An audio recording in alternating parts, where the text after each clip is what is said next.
Chapter number 1 Sanskrit वर्णमाला। जिस तरह हम हिंदी में वर्णमाला पढ़ते हैं अ से ह तक, क से ज्ञानी तक, ठीक वैसे ही संस्कृत में भी हम वर्णमाला जो देखेंगे अ से आह तक और क से ज्ञानी तक।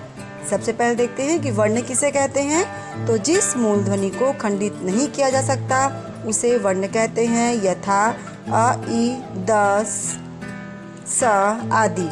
वर्णों का समूह वर्णमाला कहलाता है। वर्ण दो प्रकार के होते हैं, स्वर एवं व्यंजन। स्वर वर्ण और दूसरा व्यंजन वर्ण।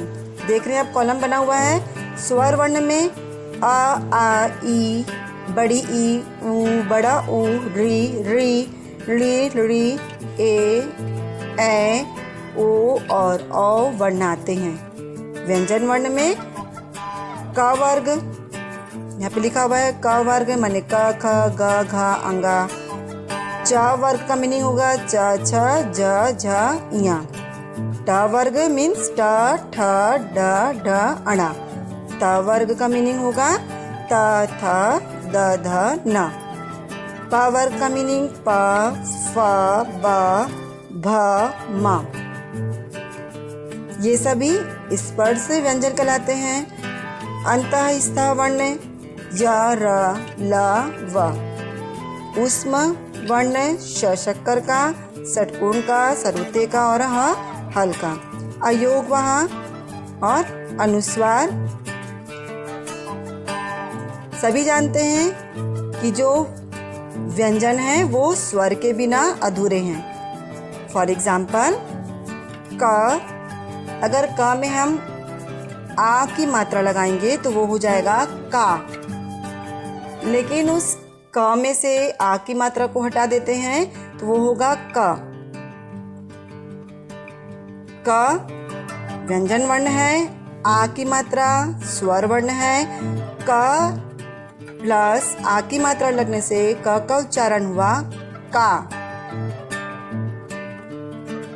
अब हम देखेंगे स्वर्ण कितने प्रकार के हैं। तो स्वर वर्ण के 3 प्रकार हैं, हर्ष स्वर, दीर्घ स्वर और संयुक्त स्वर। हर्ष स्वर में या लघु स्वर अ, ई, उ, री, ली। दीर्घ स्वर माने जिसके उच्चारण में हमको थोड़ा अधिक समय लगता है, आ, ई, उ, री। संयुक्त स्वर मतलब जो 2 वर्णों से मिलकर के बने हैं वो संयुक्त वर्ण कहलाते हैं। संयुक्त स्वर वर्ण ए, ओ, औ। प्रत्येक व्यंजन वर्ण अपने सहज उच्चारण के लिए किसी स्वर वर्ण की सहायता लेता है।